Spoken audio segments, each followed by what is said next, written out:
confessions of 30-plus-year-old men. I cried during such and such emotional movie that everyone has seen, such as Forrest Gump or Titanic. True tearjerkers are beautifully constructed movies that get even tough guys like my dad to cry. But what really makes us cry at movies?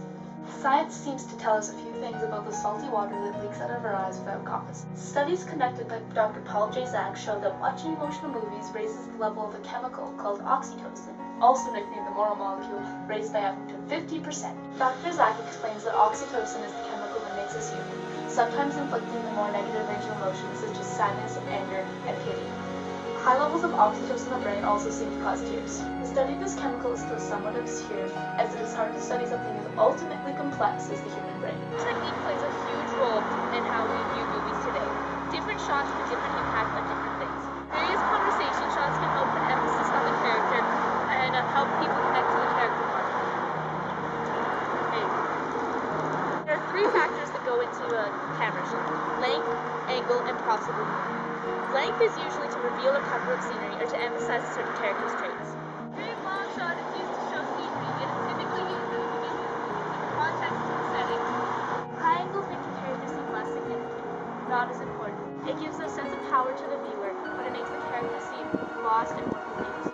On the opposite side of things, low-angle shots are used to give someone power, to heighten them.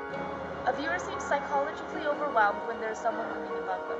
This is especially useful for short actors who need to seem tall or heighten their power. Sound also plays a huge role in how we view movies. There are two types of sounds in a movie: diegetic sound and non-diegetic sound. Diegetic sound is the sound of the story world, such as the voice of the character speaking or the rustling of the leaves in the wind. Non-diegetic sound is the added-in stuff, like the music, the commentary, and the sound effects. If you were to discern between the two different sounds you're hearing right now, the sound of my voice would be the diegetic sound, and the snap of piano music you're hearing in the background is non-diegetic sound. Music has a profound impact on everyone watching the movie. Legendary movies, soundtracks such as Star Wars, Indiana Jones, Pirates of the Caribbean left a mark. They're inspiring, so many people sing it, they just associate with the sound. So creating a really individualistic, defining soundtrack for your movie really has a huge impact. Music makes the human being feel something. You usually will pick a song based on your mood or how you want to feel, and filmmakers use this to their advantage. For example, I could be saying the most useless stuff right now, but you don't care because that piano music in the background is keeping you intrigued, man. You like it. As much as the way content is portrayed in a movie, the most important factor in most movies is the actual characters. Different movies appeal to different people, and it is impossible to make a movie that please every single viewer that views it. There's a huge selection of different genres for a reason. What seems to please most movie viewers is an unsuccessful person.